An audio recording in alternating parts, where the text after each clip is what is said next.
Holman Hart has been hospitalized 5 times with nervous exhaustion, each time coinciding with a major meteorological event. Mulder, it is still a huge leap to say that he's manufacturing the weather. Most people will admit that the weather plays a significant role in the way they feel, right? There's even that disorder. SAD. Seasonal affective disorder. Yeah. Well, who's to say that it doesn't work the other way around? That the way someone feels can affect the weather, that the weather is somehow an expression of Holman Hart's feelings. Or better still, the feelings that he's not expressing.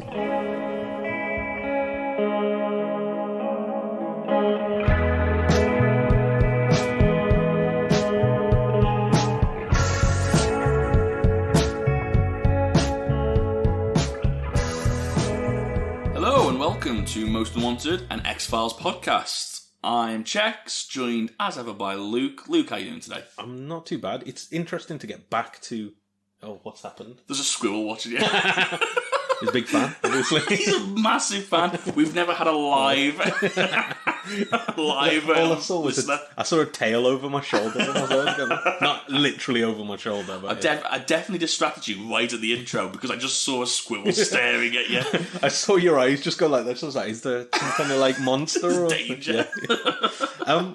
I'm doing good. It's interesting to get back in person again as well. Yeah, like it's always good. It's nice to sort of have these like the ability to sort of record. But yeah, it's nice to actually talk to someone. Always the same, isn't it? Yeah, I can't believe how quickly we're flying through these. I know we say this every season, we must get so boring, but like, we definitely like, it just feels like, we're like halfway through season 6. Yeah. Do you know what I mean? Like, we're getting on to halfway into the second half of the, you know what I mean? Pretty it's crazy. Much, yeah. Like, this is episode 8 in it of like 20 odd, so yeah, we're pretty much flying halfway through now, and it's weird because again, like I said, we're expecting this like sort of drop in quality and that. And to be honest, so far, like nothing has stuck out as really bad. So, did you ever have, when we started this podcast? Obviously, like we talked a lot about it before we started it, and most of our conversations was about the start, about how we're going to do it, what the episode's going to look like, what we're going to call ourselves, that sort of thing, the format of the show. And we never really spoke about it long term. It was always like an in-the-moment plan. Did you ever fear that, like, it's a big project, we've been doing this for like 2.5 years now. Did you ever think you might lose interest maybe, or...? That was... My worry initially was it's quite a long TV show, like, and like during the first series I was like, oh, there's a lot we're going to have to cover here. But it kind of like... It keeps you going doing things like of like if it was like a shorter thing. So let's say we've mentioned that we're both like Firefly.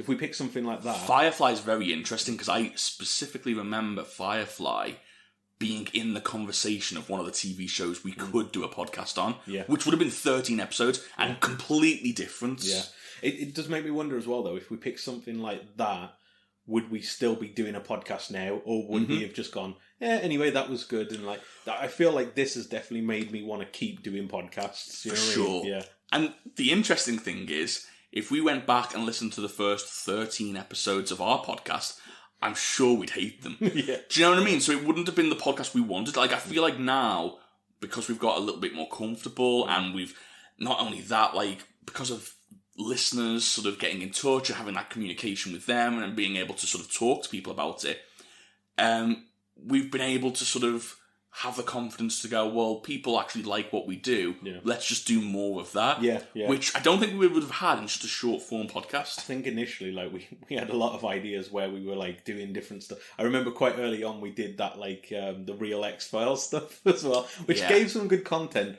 But I don't know if I'd be still doing that now. You know what I mean? That's a lot of...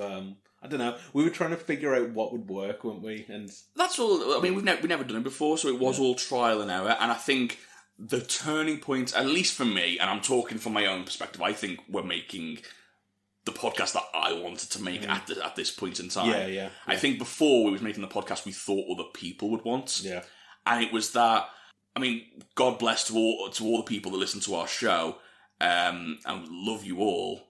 I think it's that communication with fans of the show that made us realise actually it's not so much like a segment or something like that. They actually just, they like, I think the biggest draw is reliving what it's like to watch the X-Files for the first time. And that's just us. Like, that's not any gimmick or segment. That's just us watching and giving our opinions on it. Yeah, and just following along with the story as it comes, basically. Because, we've tried our damn hardest to be spoiler-free from, like, future. Hey, we're 6 seasons in and I think we're still good. All I know is there's a puppet at some point. That's the only thing I know sort of really is, like, the vibe of certain episodes. Like, but other than that, like, I don't know, like, what happens with the characters, who lives, dies, whatever. I don't know any of that. And it's definitely, I have to give a kudos to everybody who listens to not drop any spoilers, because I feel like there's times where people are probably tight-lipped when they really want to talk about something that's happened, you know what I mean? And I do have to give credit to everybody's patience with us. We must make idiots of ourselves so much with regards to that. Yeah. Do you know what, though? I've been listening to a podcast on an anime recently, and they're starting from the beginning of something, and they have theories for stuff. And it's something that I was sort of like 10 episodes in before I started listening to it. And it's the same kind of thing. Their theories are wildly off base. So they like instantly feel like somebody's going to be a villain. It's like, no, they're the nicest guy. Or, you know what I mean? It's stuff like that. And it's like, I feel like anyone who's trying to like stay spoiler free, they're going to look like an idiot if you've seen till the end or something for like sure. That. But so I think we should, let's make, if we're talking about this podcast that we love making, let's do an episode now. Let's get into it.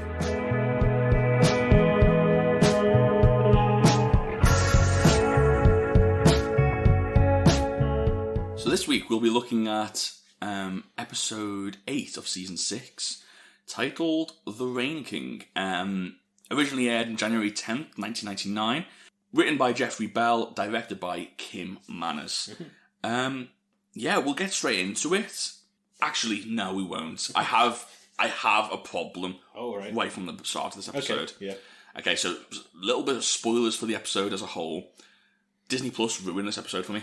Okay, how so? Well, obviously we're watching this show via Disney Plus now. Disney Plus, in the description, and it's just like a brief sentence description, the description literally says, a weatherman that can control the weather causes problems for Mulder and Scully. And I was like, okay, that sounds interesting, that sounds cool, whatever. Put the episode on. The weatherman part is a mystery for half the episode. Like, you're not supposed to know it's him. And I knew it was him literally as soon as I saw him on the telly at the start. It was so annoying. Yeah, that I didn't see that description on there, so I got away with it, but that literally spoils the whole point of the episode. Yeah, it really does. Like, I know it's not the big mystery, because it's halfway through that you find out, do you know what I mean? Yeah. But, like, even so, like, I'd have liked to have... Because I'm looking forward to hearing your opinion on it, because I'm trying to look at it as if I hadn't been spoiled. Yeah. And I felt like it did a good job of keeping that mystery until that halfway point. Mm-hmm. But I'll ask your opinion of that as we go through. It's interesting. Disney Plus seems to have screwed up a lot of things. We'll get into them in the later episodes that we've seen, but we'll bring those up then. So in this episode, we'll get straight into it. It's Valentine's Day. And we see a woman, Sheila, getting herself ready, getting herself dolled up, getting like chocolates out, putting candles out. She's obviously setting up for a big night in. And it's obviously Valentine's Day. You can literally see like Valentine's Day chocolates and whatnot. She does like X's and O's on the card as well that she's writing. I didn't know that was a thing back then. I thought that was a new thing. I always thought it wasn't an American thing. I don't know. Yeah, I don't know where it came from. I always thought it was quite modern, like text and stuff like that. Well, this is the thing. Because I always see like little videos of like as in England we'd put X's at the end of texts all the time to like little kisses to send off to people. I didn't think that was a thing in America, but maybe maybe it's just like funny videos and they just I don't know whether it's actually a thing. Maybe people online are just very solemn. They don't no emotions whatsoever, no emojis, nothing. We do get a glimpse of a weatherman in the background, but I was immediately like, oh, there's the guy. I don't think anyone else was supposed to. I didn't clock it. Well, yeah, I didn't clock it until you meant to, really. So yeah, yeah. So there you go. And we see the person that's meant to that she's waiting for, and it's Davil Moots, and he comes in and he's angry as soon as he walks in. And he's angry because she's announced their engagement in the paper, and for some reason he didn't want that to take place. He keeps on saying, she's like saying, well, I just wanted people to know how happy we are, and blah, blah, blah. And I don't know why he's angry. And we also get the impression that his job is suffering because of the lack of rain, because he keeps on checking the weather, and they have a conversation about how it's going to rain at some point, don't worry. We never find out why he's angry about the engagement, and we never find out what his job is. But it's not important to the show. No, we just find out that he is a massive dick.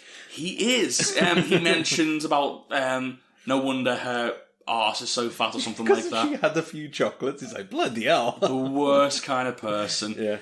Before promptly leaving on Valentine's Day.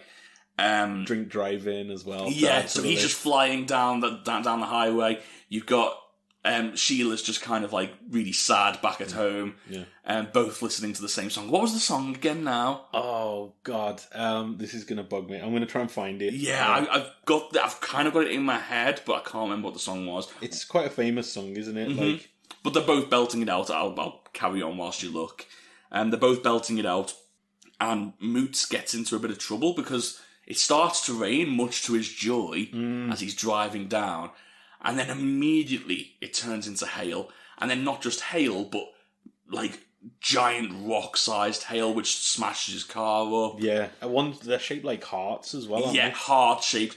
It's so silly and ridiculous that he actually ends up getting out of his car and one of the hearts smashes his head and knocks him unconscious. It's the Carpenters. Rainy days and Mondays. Yeah, of course it is. Yeah, rainy days and Mondays always get me down. Yeah. And he ends up trying to get out of his car, and he's just getting knocked unconscious whilst we see heart-shaped hailstones falling from the sky. Yeah. What did you think of the intro? Interesting. I thought this Daryl character is he's quite charismatic. You know what I mean? Quite the guy who plays him, I can't remember the actor's name, but he's quite loud. You know what I mean? Like, and I honestly thought he was going to be the star of the show, and I mean that's kind of the way they set it up for you, isn't it? I didn't. Well, yeah. I did not think he was going to be the star at all. Bit part, if anything. But yeah, the way he sort of acts is like, oh, he's definitely going to be the main guy of this. And again, that's what they kind of want to lead you to think. But I thought it was an interesting opening. Very you could tell from the beginning that this was going to be a bit more of a light-hearted episode, I think. Oh, you know what? It's interesting you say that, because I didn't pick up on that vibe. Maybe the heart-shaped hail, maybe it might have pushed me. I thought the same as you. Daryl, I hated. And I'll give spoilers for the rest of my review. I grew to really like. For all the wrong reasons, of course. It's one of those characters where it's like, as a real-life person, they are reprehensible. Like, you would never, ever... But as a character in a TV show, it's like... He's far too goofy not to love. Yeah, exactly. And that feels, for me, that feels like this episode. Yeah. Like, it just turns into such a goof fest. Really interesting. And I didn't get the vibe from this. I didn't like the characters. I didn't like either Sheila or Daryl. Sheila's character is kind of like quite a cliched character, I found, of like... that sort of like lonely hearts, I suppose, I guess. That kind of person who's like seeking love. And you see it a lot in these like type of like soap dramas and stuff like that. Yes, yeah. Yeah, I thought she was quite a cliched character, and like, especially these days when you see a lot more like women characters who are quite not reliant on a man, you know what I mean? And this character was, it seems bad to sort of lower it to that, but she's like so dependent on a guy. He's like, and he couldn't. I do agree that is something that I think they get away with it because it's like it is like a comic book. It's so ridiculous a story. It is very like sort of stereotypical characters, but I think you are spot on. It does need to be mentioned that her whole purpose is to be with a man. And not only that, as soon as that man's not available, well, who's the next man that I'm going to have? You know what I mean? It's very old, like, kind of storytelling, and it's one of those where it's like, I'm not going to like destroy the episode because of it. Yeah. But I think it's worth mentioning. Definitely needs to be said. Yeah. Especially if you're watching it in 2021. You certainly can't say it's a three-dimensional character. No, definitely not. Yeah. But I think that with a lot of the characters, they are quite caricature. Yeah. Sort of like this episode, people. for sure. Yeah. I mean, let's go into the next scene, and we see 6 months later, Mulder and Scully fly in on the plane, whilst I think he's like the mayor or the sheriff or something. Yeah, I think it's the mayor. He's there to arrive, and he brings his daughter to do a performance with I don't even know what you call it. It's like the spinning stick, whatever it's called. It's like those the teen beauty pageants, yeah, the kid beauty pageant kind of thing. The funniest thing for me was the guy who plays the mayor is he's in Brooklyn Nine-Nine. Okay. As like a character that's basically the same kind of thing. Somebody who's completely useless. Okay. You know what I mean? So, and he's quite a big character in it. So as soon as I saw him, I was like, oh my god, it's him. And then I was like, oh, this town's doomed if he's there. Funnily enough, actually, a little tie into X-Files. He plays a character called Hitchcock. His partner in it is a character called Scully. So no way. I don't think it's referenced in X-Files, but definitely is. You never know. It might be some sort of reference. It's weird how when you see references to it, this is a little bit of a tangent. I know there's a new show that I'm really looking forward to watching on Netflix, Midnight Mass. Yeah. I do love a good horror, and I was very much a fan of Haunting on Hill House and stuff like that, so I know it's the same sort of vibe. But one of the guys in that, I think his name's Rahul Kohli, and he's this actor that was in Bly Manor. Yeah, he was the chef in Bly Manor. No, I haven't seen Bly Manor. Oh, have you not? So, yeah. But anyway, never mind. He plays a sheriff in this new one, and he's got like this denim jacket on, denim jeans, and I was listening to an interview with him, and he said like, they really liked The Last of Us, and they really enjoyed Neil Druckmann's like vision and direction throughout the game, and so they used Joel from The Last of Us as a main inspiration for the not the way he is, but the look of the character. And I was like, that's really interesting, and I wonder how much that happens that we're not aware of. Do you know what I mean? Like, how many times in the X-Files do they say, well, we're not necessarily trying to go down that avenue with the character, but we're going to take inspiration for their clothes or the way they walk, you know what I mean? I wonder how much inspiration they get that we would never know unless we like ask the people that came up with it. It's interesting, like there's like little things that I find like that have been referenced. So like what I've mentioned it before, I'm probably mentioning it on the show actually. There's a game that I've always been a big fan of, Metal Gear Solid, and one of the characters who's an informant to you in that is called Deep Throat, and I know that's like a reference as well to like the what's it, but they specifically mentioned during the creating of these like characters that he watched X-Files, and that's where he got and it's like, oh okay, I didn't know there was this connection to it, and like there's a lot of stuff like that where you'll see like this show like influence other things, and they pay homage to it, and it's interesting sort of working backwards, I guess. This is like, for sure. And I think it makes you appreciate the things that you might miss, because obviously like there's reasons for doing everything, even for like the direction X-Files goes in. Yeah. But anyway, we'll get back to it.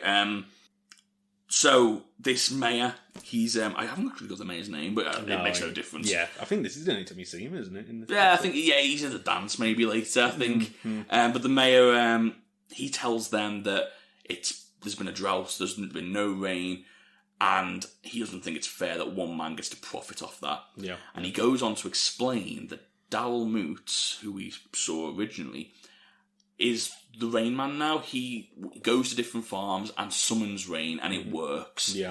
But he then goes on to say that he thinks that he's also causing the drought so he can profit from it. Yeah. Scully immediately is dismissive of this. Yeah, I mean, rightfully so. Yeah. This made me laugh so much. We're going to jump around a little bit. There is no explanation for this episode. No. We were talking about science and like, as long as you give me a plausible explanation, none whatsoever. Yeah. Their explanation for this is, you know how sometimes weather can affect your mood? Well, what happens if... It makes no sense, and I didn't care. I really didn't care. It's one of those, again, it depends on the tone of the episode. Yes, I think. Does. If like something's like quite serious, you can't quite want a serious reason for why this is happening. If in this one, where it is a high school love story, essentially. You don't really care if you have like a concrete reason as to why. No. So yeah. Well, the first place they go is they go to the weather station and they go speak to Holman, which is the weatherman that I knew was the cause to all this. Do you know what though? Somebody who didn't know until the end, I thought they did quite well of not like telegraphing it. That's what I wanted. And it did feel like that. Like I didn't think they gave any clues as to who it was. Well, they did, but it was smattered. But the problem was they were so obvious to me when I was watching them. Because I knew. But yeah, I think if you aren't looking for it, it is quite subtle. I do think it was the actual mystery of who's causing this is quite. It's quite hidden until when you need to know, I guess. I agree. But anyway, they speak to Holman. I think this scene is where you really get the tone for the episode, where Sheila's there as well. She works with Holman, and she sort of ferries them in, and like she thinks they're another couple that they've got on. And it's very slapsticky, very sort of like just little silly humour. And I feel like this is where you really get the gist of what this episode is. And I was like, I'm going to use this word a lot because I feel like it's the best word to use. It's just a very goofy episode. Yeah, I definitely agree, yeah. I feel like this Mulder in particular, I feel like this is a Mulder that we've not really seen since Humbug. Yes, yeah, I get that same kind of vibe. And it's what I felt throughout this episode, that it was definitely trying to hint at this more. We've seen them be in serious parts, but this is them where they're most slapstick. I even like that there's a line here where that they introduce the other couple, and he's like, it's just like looking in a mirror. And straight away you get like this like jokey sort of vibe from them. This is the thing with we've seen comedy episodes, and in fact they're becoming more and more regular, like these sort of comedy tongue-in-cheek episodes. However, not since Humbug have we seen Mulder basically be portrayed as the biggest dweeb going. Yeah. Not even like I'm going to take the mick out of myself, I'm going to be self-deprecating. Yeah. Mulder comes across in this episode as the biggest loser, but like in such a funny way. Yeah. Do you know what I mean? And I think this is really... I think he plays it so well, Duchovny does, and I know we applaud him so much for Humbug. I think this is a great role for him.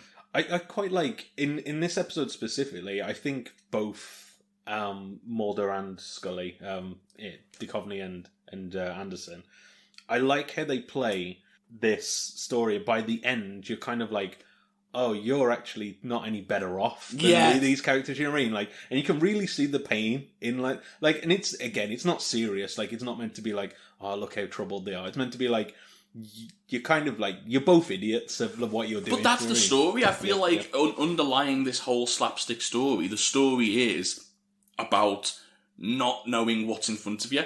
And that's the whole story. The whole story, you're left with a pondering image on Mulder and Scully of going, well, these guys, will they ever get together? Literally, the last shot is them looking at two people who have managed to find themselves while they stand next to each other, not realising. And let's not forget the monologue that Scully gives about how one day you're waking up and they're not a friend anymore, they're more than a friend. Yeah, that was an interesting scene. Yeah. Exactly, so... But we'll get to that. So, God, we were all over the place in this episode. Where was we? Holman basically says to Mulder and Scully that he doesn't believe Darryl is causing the drought, but he definitely believes that there's causing the rain. There's too much evidence to say that he isn't causing the rain. Yeah. Which, I mean, now, knowing the obvious, is him trying to shake them off the tail. Of course, yeah. I didn't catch that at the time, but yeah. But, so Mulder and Scully end up going to one of these rituals, and we see a very comical moment of everyone waiting around for Darryl to show up, and he shows up, sans a leg, which he's got like this assistant that brings him a boot, and then not the right boot, he wanted the red snakeskin boot, which I thought was a very funny line. Yeah. Just a very like, I don't even just a very cartoon-like character that he plays. It's that like caricature of like a snake oil like salesman. Yes, you know what I yes. mean? Like somebody's absolutely just hawking you shit. Like there's no truth to this whatsoever. But he's got all of the like, and this is why I thought he like kind of stole the show in this episode for such a small role as well. Is that he's so charismatic in this scene? He's making everybody believe, and obviously we know that's not the case. But he's making everyone believe that he is bringing the rain, and he's got all this like.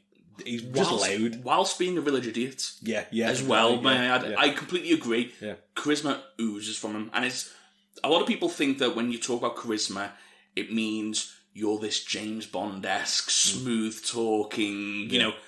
Not at all. No. Charisma doesn't have to be like that. Charisma is your ability to capture someone's attention. Basically, and he does that perfectly. He's just by being loud as a person, like even his look, like blue, like a bright blue suit with the biggest tan you've ever seen. It's that like contrasting orange and blue colour. They fit perfectly together, and like simultaneously slicked hair, but also sticking out. It makes no sense. He looks like the worst person in the world. And I mean, like you said, he gives the shtick to Mulder and Scully about how he's the real deal. Yeah. And he starts doing this wild dance, which, let's be quite frank, is not a rain dance. And lest I forget, also claims that he's 1/32 Cherokee. Yeah. Which is wild. Yeah. Absolutely wild. And he just starts doing this wild dance, which Mulder and Scully both scoff at until the heavens open up and it starts storming and pouring down with rain. Absolutely drowns Mulder and Scully as they're like standing out in the middle of a field. Yeah, and everyone else is celebrating because he's brought the rain to this farm. Yeah. Very good scene. And I thought, again, really just cementing what the tone of this episode's going to be. And then the next scene. I'm trying to remember what happens next. There's a lot that happens. There is. Well, Mulder and Scully need a night off, so they go back to their motel. And there's a hurricane going around. I mean, we do hear throughout this episode that this place is full of strange circumstance and strange weather. And that's why Mulder's so keen on finding out what's going on. And Scully's working away. It's very windy outside. She can't get to sleep. Oh, no, she's not. She's sleeping. It's Mulder that's working, and he goes to look outside the window and sees a bunch of cows. And then the classic Twister scene just sees a cow fly up into the air and then fall straight through his hotel room roof, almost killing him. Yeah, I mean, again, this like comical, like larger than life scene of literally a cow nearly crushing him. Like, it's something out of like a cartoon. You know what I mean? Like, well, you know what? What I found interesting about this episode was there were so many like little references to wild films that didn't make any bearing on the story. So like this is like the flying cows Twister, like that's a very famous scene. But then you also have like this sort of like Wizard of Oz like little moments throughout, and like the last third of the film is Back to the Future. Yeah. That's all it is. It's Back to the Future, and it has no relevance on the plot of the story. But I thought it was very interesting to sort of see those films being referenced so heavily, pretty much, you know what I mean? So yeah, we see the cow, basically, like, Scully's told to move because they're going to chainsaw the cow up. I was like, is that what you do to move a cow? Yeah, come on, like, not when everyone's there, surely, like, at least cordon the area off first. Yeah.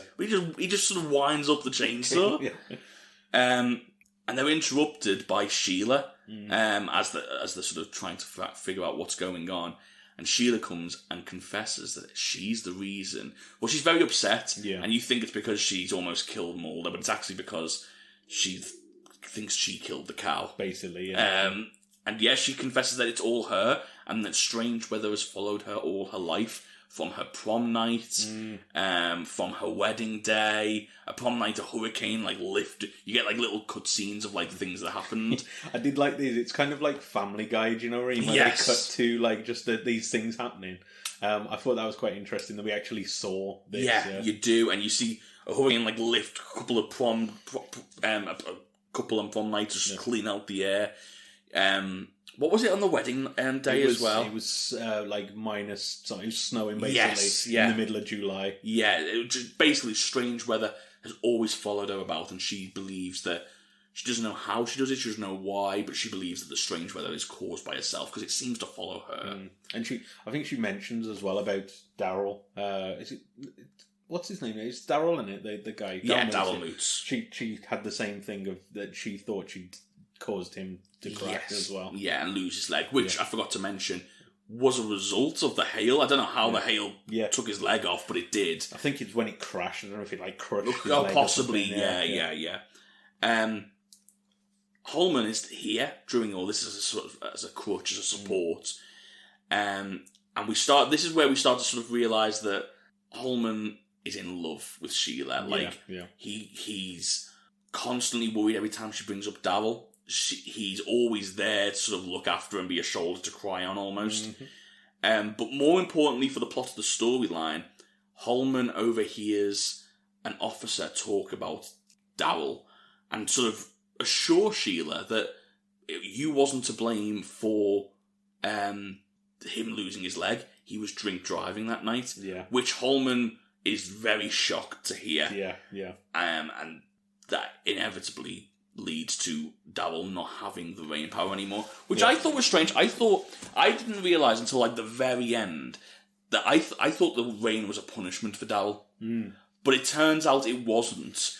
Holman had caused the hail and then felt guilty about it forever after. So it was like a blessing he gave Daryl this rain. I wonder as well if it was kind of like not something he gave, but something inadvertently caused by just him feeling guilty. I think that's the way. I think that's the way it is. It is just a guilt-ridden thing because he can't control it, can he? No. But of course, that ends as soon as he realises he was drink driving and it made pot. I mean, to be fair, Holman, still your fault. Like you can't deny it was your fault. I was going to say there's definitely a bit of A and B involved. Yeah, in this. for sure. And so we do see this funny scene of, I mean, it's not relevant to the story, but Daryl and his new girlfriend basically realise that they're being sued by half the town and they've got no money, and what are they going to do here? And like Daryl just drops his new girlfriend within seconds. Realises he just wants Sheila back because she's got money. Yeah, exactly. Like, again, just a leech of a person. He is the worst human being in the world. But we also get sort of like, as I said, the last half of this show, Mulder confronts Holman, and it leads to this. I think it's quite an interesting tonal shift from like the first 2/3.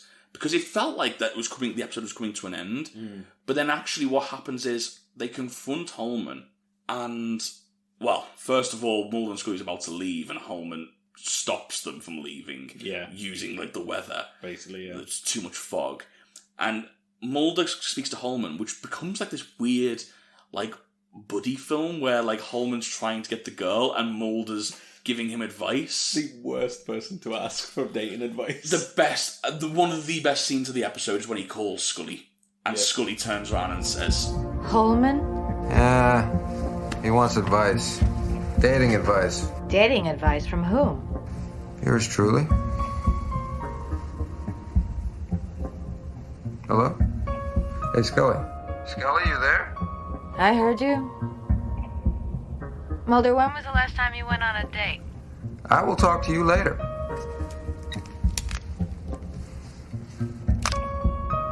The blind leading the blind. Basically just making Mulder to be, like I said, the biggest loser. Like, he is quite clearly the butt of the joke here. Yeah. And it's made all the better by Sheila admitting to Holman as well that she fancies Mulder.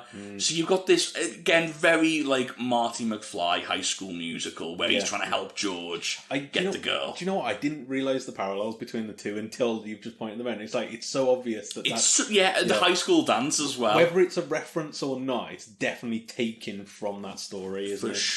For sure. Just, it's a weird one. It's a weird one to review because there's so much like little sort of like conversations in between. Like, for example, it's not necessarily like interesting to review, but I'll give like an example. Holman does end up finally sort of admitting his love for Sheila. who takes it the complete wrong way and tells him that she loves him back, but she's in love with Mulder. Yeah. And there's a lot of like little hijinks like that where Mulder's basically saying, "Oh, you just gotta tell her how you feel," and stuff like that. Which is so hypocritical considering he's never told Scully how he feels. Yeah, exactly. We get that scene as well, the bit of like comedy scene where what's his name, Daryl comes to actually like hit on Sheila, and Mulder sticks up. This guy, again, Daryl, just being the star of the show, is convinced that he could beat up Mulder, and is immediately putting her head like in a the lock. Basically. Yeah, Mulder easily like just dodges every single punch that he has, and all the while Daryl just screaming like if he had both of his legs. Yeah. What a great character. I've fully enjoyed Daryl in this episode. In fact, I enjoyed all the characters, if I'm being completely honest. So where was I? So they have this sort of coming together at the high school dance that they've been planning to go through all this time, and it all ends up with, I think, the scene that is worth talking about the most, which is Scully getting fed up of playing all these games and watching Mulder try and sort of coach him into asking the question. She just gets fed up and she goes into the toilet and follows Sheila and tells Sheila, "I just never thought of Holman that way, you know? He's my closest friend. And to not even suspect." Well, it seems to me that the best relationships, the ones that last, are frequently the ones that are rooted in friendship. You know, one day you look at the person and you see something more than you did the night before. Like a switch has been flicked somewhere. And the person who was just a friend is suddenly the only person you can ever imagine yourself with. I thought this was a phenomenal monologue because in such I'll say it once again, a goofy episode, it really sort of gave you a reason to rewatch this because this almost felt like Scully realising something herself. Yeah, without realising as well. Yes. It felt like they were saying exactly what was wrong with Mulder and Scully, but they aren't aware enough to realise that they're talking about themselves in the situation. But everything that they say and do after this point is just pointing the finger back at themselves. Yeah, and literally the way it's almost like a spoiler because this is the way it'll happen.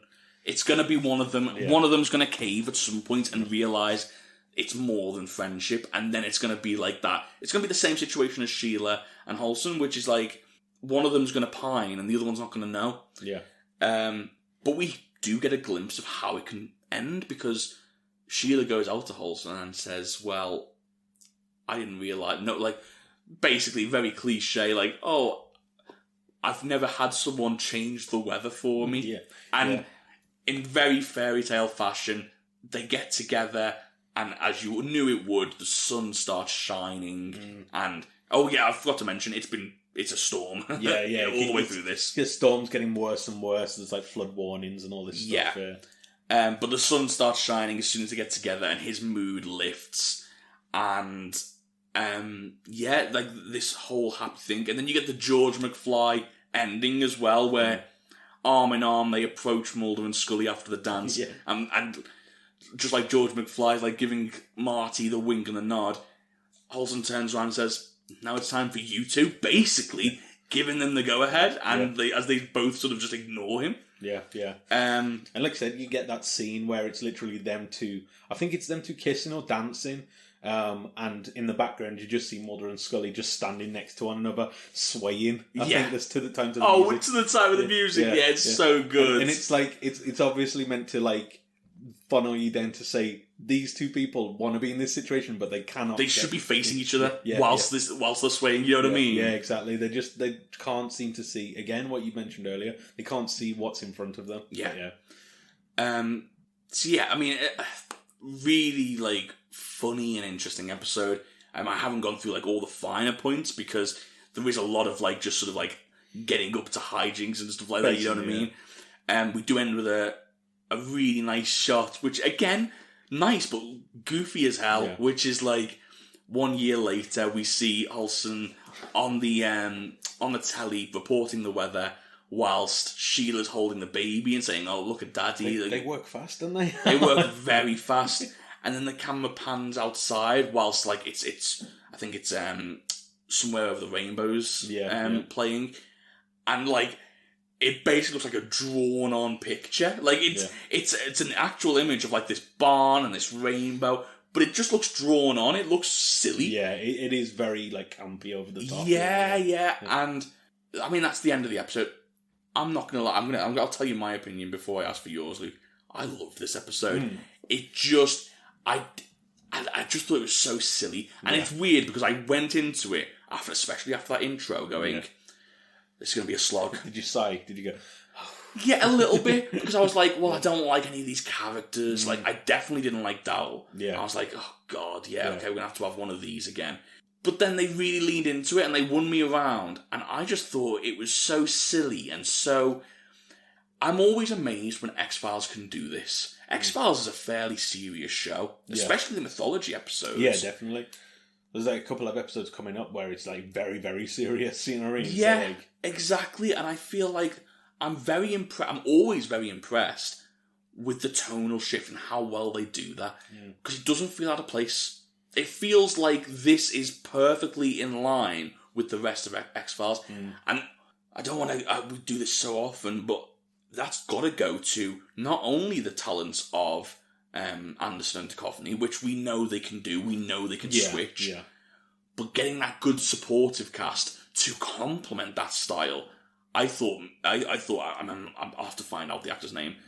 The actors that played Daryl and Sheila, especially those two, I thought they were phenomenal. Giving Mulder and Scully that to play off, I just really enjoyed this episode. I thought it was a lot of fun. Yeah. This might be again another time where we differ slightly. I don't know what it is with this episode. I really liked all the individual parts. Like I thought Daryl, Mulder and Scully's story, and like the sort of them pointing to their own. There's a lot of that I enjoyed. It didn't hit for me, if you know what I mean. Yeah, as an episode, as a whole. Yeah. Like, I could tell, obviously, this is meant to be like a comedy one, kind of like, as we said, Humbug and that kind of stuff. But the actual sort of beat by beats, the story of this, like, sort of weather thing didn't hook me, if you know what I mean. Yeah, it's very lame storytelling. Like, there was nothing to it.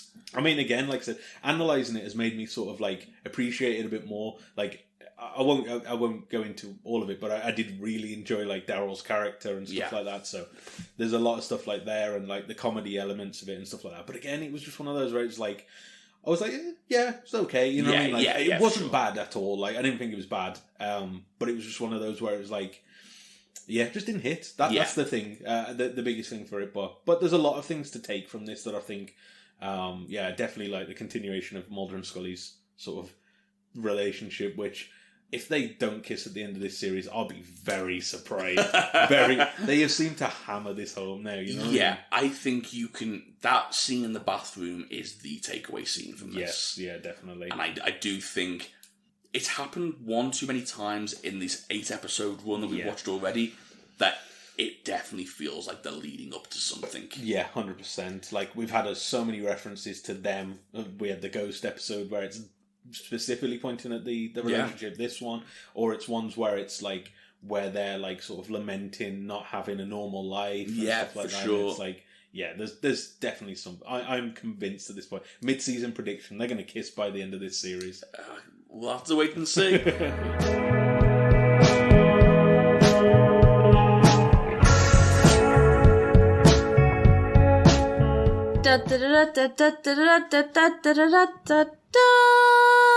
Luke's production notes. The Rain King was the first episode written by Jeffrey Bell for the series. Bell never intended to work in television, but after he wrote 3 script ideas, he sent them to the producers of the show.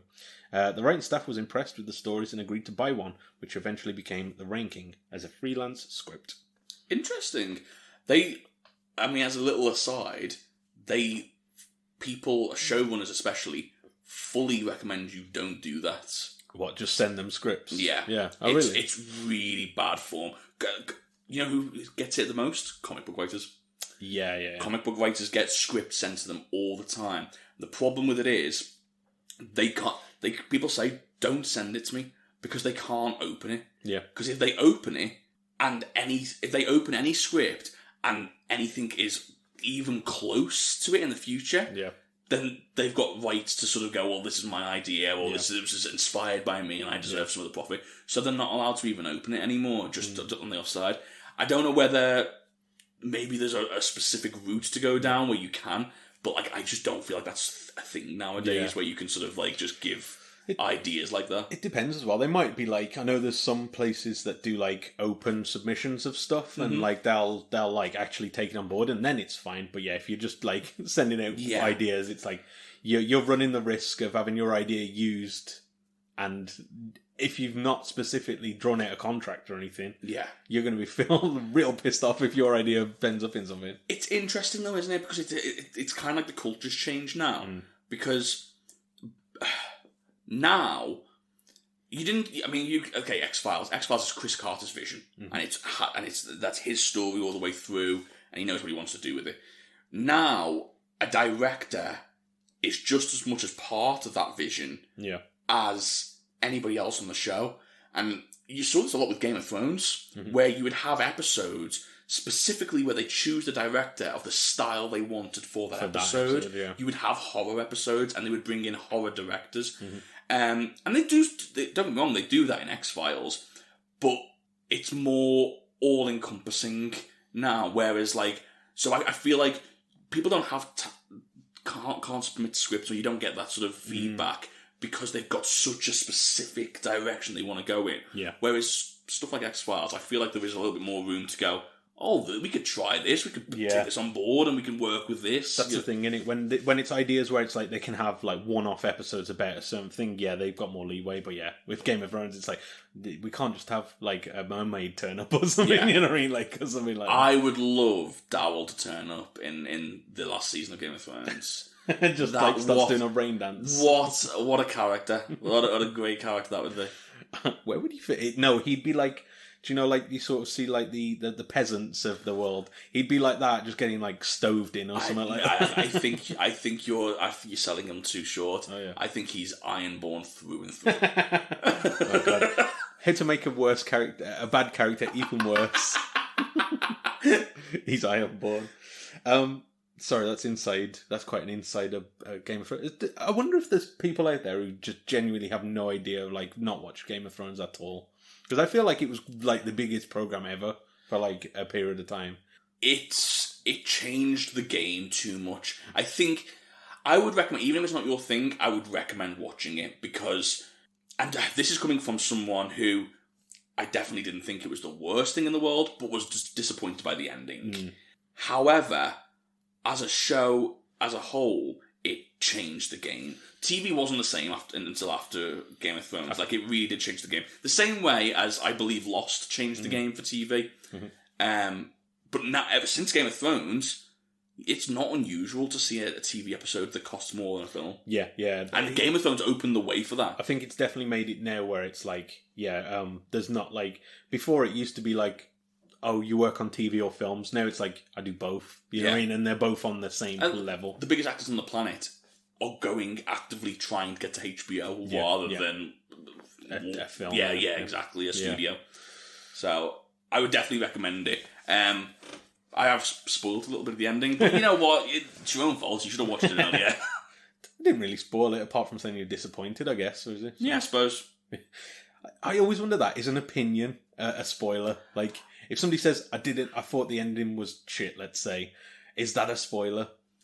This is no way related. That's a good question, actually. Because it is subjective, but then it could colour the way you view it. I never see that as a bad thing, because if somebody tells me the ending's shit, my expectation lowers, so there's a chance that I'm going to enjoy it a lot more than they did, do you know what I mean?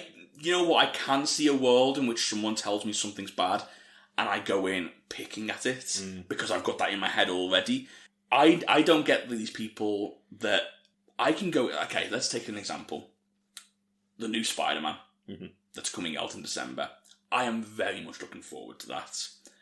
And there will be people that go into that, and because the expectation's so high, they will pick at it. Yeah. And I guarantee there's going to be a discourse, and I have... Obviously, it's not even come out yet, so you can class this as an official prediction, there is going to be a discourse around Spider-Man afterwards about whether it was a letdown or whether it achieved expectations. And there's going to be people on either side both arguing about it, and that's going to happen. You're going to see that before the film starts showing. Yeah. Right? I think there's that. There's always that person who wants to be the contrarian. Especially when there's this much hype about it. Yeah.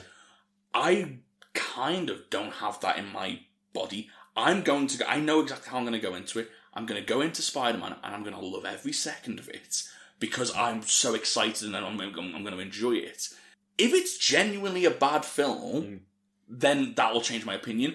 The little thing, I'm not going to pick at it though, do you know what I mean? Because I don't see the point. Why would you go in trying to not enjoy something? That's the thing. Whether it's a 10 out of 10 or a 7 out of 10, doesn't matter. Did you enjoy it? It's a good film, Yeah. And like, the excitement and enjoyment going into it is part of the fun, like, you know what I mean? Like, that's... I look at some of these episodes that like we've covered where we've said, yeah, it's a 7.5, I enjoyed it, you know what I mean? It's a good episode, You don't have to say, I don't feel like I wasted my time watching it at all, like I enjoyed the time. I don't know, it's this weird thing that I think someone mentioned a long time ago that when YouTube changed to thumbs up, thumbs down, took a switch in people's mind of everything's either good or bad. Yeah. There's no like in between anymore. We've probably mentioned this on the program as well, but on the I don't. But... So yeah, perfect example to bring it back around to X-Files. I don't think it does because we was told this season it probably isn't going to be as good as the last season, and I've, dare I say, enjoyed it a little bit more. Mm-hmm. Do you know what I mean? And so I don't think it does colour it. I think if you go in with the right attitude of, I think some people go into things trying not to enjoy things, and I do not, for the life of me, understand that. No, I don't. Why would you want? Why would you want to? Like, you're having a bad time, then surely, like, you're not enjoying it. If I genuinely didn't enjoy something, I'd stop. Exactly. And I feel like if you go in with the right attitude to anything, of going, well, if it's good, I want to enjoy it. This series of X-Files is a perfect example because I've thoroughly enjoyed it throughout, and I was expecting not to be like hate it, but maybe be a little bit disappointed or a little bit let down. And I've not felt that at all, and so it's been great. Anyway, back to a lot of tangents in this production notes. I do apologise. That was my fault. I'll take it on the chin. It's all right. We've not got that many. We're going to still. I promise we're going to stick within an hour. So. Big promise, and I'm going to do everything I can to stop it. When developing just kidding. When developing the final script, Bell was assisted by Frank Spotnitz, John Shaban, and Vince Gilligan. The three X-Files veterans taught Bell the process of boarding, whereby note cards are used to flesh out a story. The three pitched the story idea to series creator Chris Carter in August, and Bell was later hired as a permanent show writer. So interesting. So we might be able to see a few more of his episodes. Yeah, I wonder if they have similar kind of like tones. Whether he's more like a Darren Morgan, was it? Yeah. Sorry, it's been a while since we've seen a Darren. You was thinking no, that's what I was getting at. But yeah, I wonder if he's going to have that kind of tone where he's more comical, or if he's going to like mix it up and do different ones like Vince Gilligan. If I was writing episodes for X-Files, I would write this Mulder. This is the Mulder that I would write and I think is interesting, which is the loser Mulder. It's the most fun to play around with, I think. It is, because he is this cool guy. He is this Han Solo that we keep saying of the world.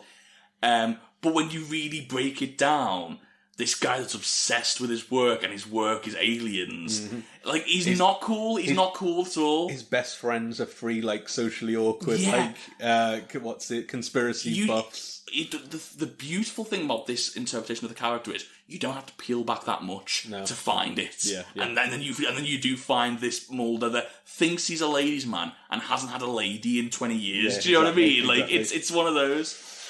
Yeah. It's... Again, it's this like sort of, we've got to series 6 now, so we've managed to like sort of show so many different facets to the characters, like and even like Scully's had her like comedic moments as well, and in which it is completely different to like Mulder's. So he's this loser. Scully is this person who wants this normal life and just can't get away from this like spooky shit. Gillian Anderson's great at the situational side of things. Yeah, I think she really excels at that.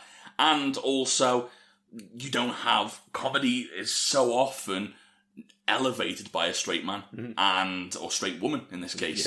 And again, very underrated skill of Gillian Anderson's. She can play that off, and that probably comes from years of her job. It was rolling her eyes, and it kind of lends itself. The two characters kind of lend themselves to complement each other. That's all you have to do is just exaggerate these. Like, yes, she's rolling her eyes like in a serious episode, but in like a comedy one, it's just like that. Oh, exaggerate. The shrug of the shoulders as well. Exactly.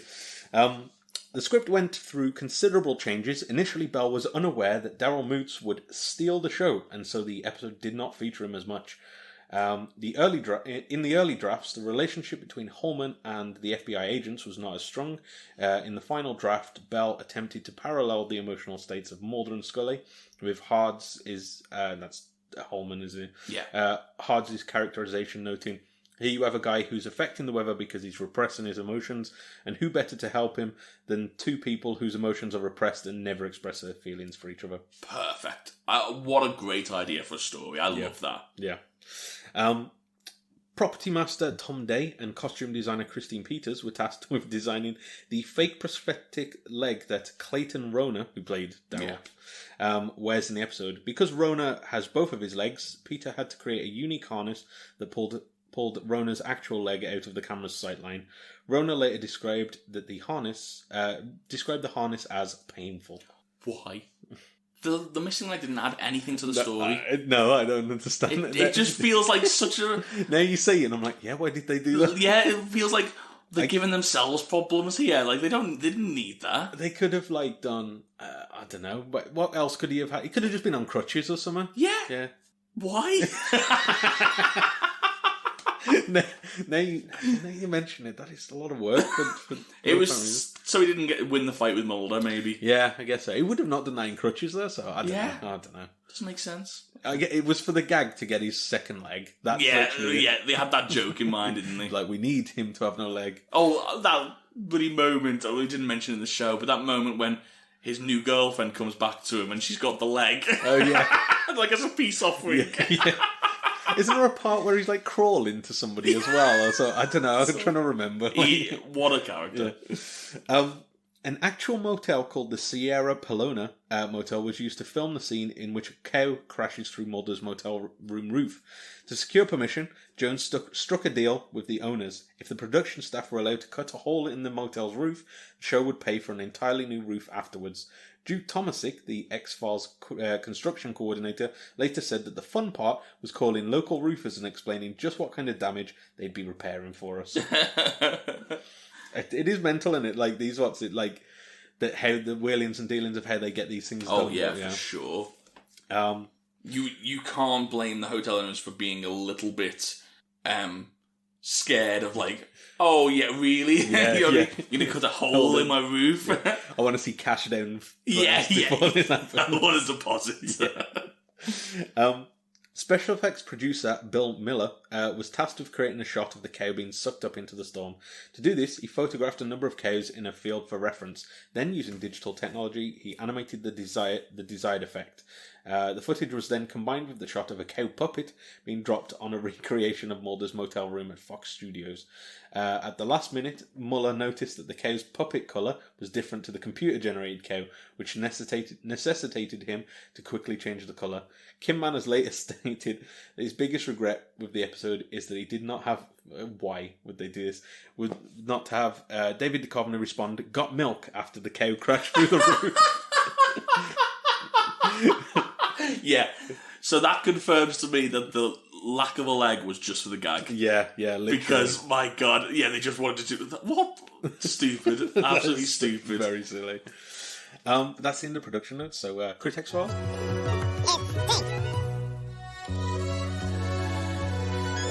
Welcome to the Critic's Files. What would you give this episode? I really enjoyed this episode. I don't think it's like award-winning, like, I don't think it's going to change in the game at all. I'm going to give it a good solid 8. I think 8's a solid score. I don't think it's like overhyping it. I think it was just very enjoyable for me. I really did enjoy it. Yeah, 8. I think everything you said sort of leads me to think an 8 here. Yeah. I initially wrote down a 5. Oh wow, interesting. But I feel like after talking about it more, I feel like that's too harsh, to be honest. So I'll bump it up to a 6. I feel like a 6 is like, I did enjoy it, but nowhere like near as much as like other like comedic episodes. Yeah, for sure. I feel like a 6 is on par. But with 3,041 votes, we got 7.5 from Okay. so sort of up there, I'd say. Yeah, I think that's a good score. It's like 7.5, like halfway between like perfect and good. Yeah. I think that's a good. I think that's where it lies. Yeah. That's everything from me this week. Well, it's been a pleasure. And what time are we running at now for the episode? I mean, I know we've got editing to do, so it might be a little different. Well, do you want to keep it going? Because I'm just going to cut bits out now and so we do make the hour. Just to make the hour. Yeah. I don't know how to end this, because I don't know what's going to make it in. I'm just going to cut random bits out of it. Thank you, as ever, for joining us this week. And we'll be back next week for, do you know the title? Luke, something else? SR819. SR819. I'd like to pretend that we don't know what the episode's about and say, oh, can you guess what next week's episode's going to be about? I bet it's going to be... You know what I reckon? I reckon Skinner is going to get in some trouble because he's trying to stop a bill, which is called SR619, whatever it is. And there's going to be nanomachines involved in all this, so... That's crazy. That's crazy, Luke. A bit of a spoiler if you've not seen next week's episode, but... We will be back next week. And until then, yeah, keep safe and we'll see you soon.